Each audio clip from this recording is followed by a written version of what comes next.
Sementara itu, baca pres dari Koalisi Perubahan untuk Persatuan Anies Baswedan menghadiri apel akbar Desa Bersatu di Bandung, Jawa Barat. Dan Anies menegaskan desa haruslah menjadi prioritas dalam pembangunan mendatang. Alokasi sumber daya harus ditambah untuk membangun dan memastikan kesejahteraan warga desa. Usai dari Bandung, Anies berkunjung ke Pondok Pesantren Al-Anwar di Kecamatan Sarang, Rembang.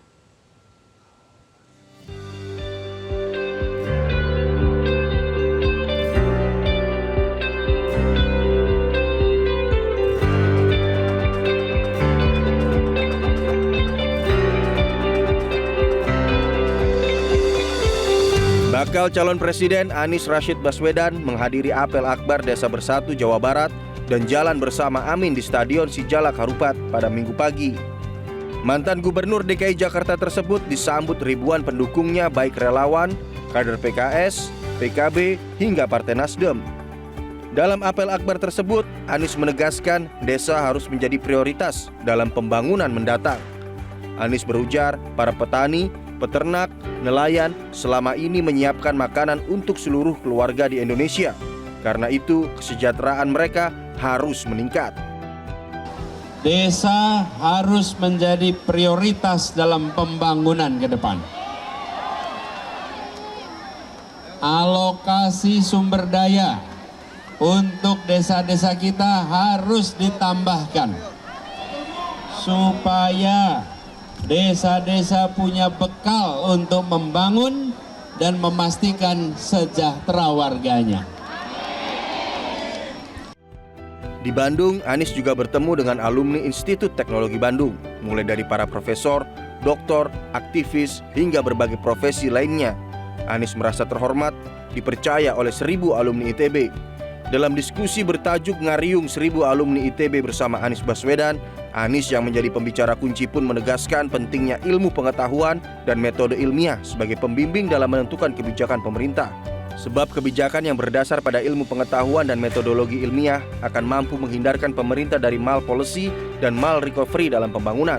Dalam diskusi, Anies turut memberikan berbagai contoh kebijakan dan pengambilan keputusan yang ia buat kala menjabat sebagai Gubernur DKI Jakarta, terutama pada masa pandemi yang didasarkan pada ilmu pengetahuan dan metodologi ilmiah. Biasanya Pak, ketika terjadi pandemi, waktu itu saya suka dan bahkan ada rekamannya. Saya mengatakan pada waktu itu, pada saat kejadian pandemi ini adalah ujian bagi semua pemimpin untuk membuktikan dia mempercayai sains atau dia sekedar lip service soal sains. Karena pada saat itulah kebijakan-kebijakan itu disusun berdasarkan referensi para ilmuwan, metode ilmiah, dan sebagian dari itu harus berhadapan dengan yang disebut ignorance. Ignorance apa? Ketidaktahuan. Dan itu kan lawannya terdidik, bukan? Lawannya terdidik. Di situ kemudian kita harus mengambil keputusan. Bagaimana keputusan tidak populer scientific atau populer ignorance. Dan kami di Jakarta mengalami. Kenapa? Karena kami pakai ilmu pengetahuan untuk mengambil keputusan. Amat tidak populer. Ketika itu amat tidak populer. Dan sering kami harus berhadapan dengan pemegang otoritas lebih tinggi, tapi tidak pakai ilmu pengetahuan. Tidak pakai ilmu pengetahuan. Dan itu kita hadapi kemarin. Jadi, menurut saya kejadian pandemi itu adalah satu wake up call bagi kita semua, bahwa kembalikan ilmu pengetahuan, metode ilmiah menjadi kompas. Setelah silaturahmi dengan masyarakat kota Bandung, pada Minggu sore Anies mengunjungi Kabupaten Rembang, Jawa Tengah.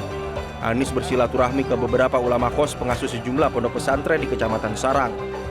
Kedatangan Anies disambut oleh pengasuh Ponpes Al-Anwar Sarang, Kiai Haji Muhammad Naji Maimun. Lantunan sholawat dari para santri juga menggema saat Anies tiba di pondok pesantren tersebut. Setelah berbincang dengan para ulama pondok pesantren Al-Anwar, Anies menyapa dan berdialog langsung dengan para santri di aula Ponpes tersebut. Jelajahi cara baru mendapatkan informasi. Download Metro TV Extend sekarang.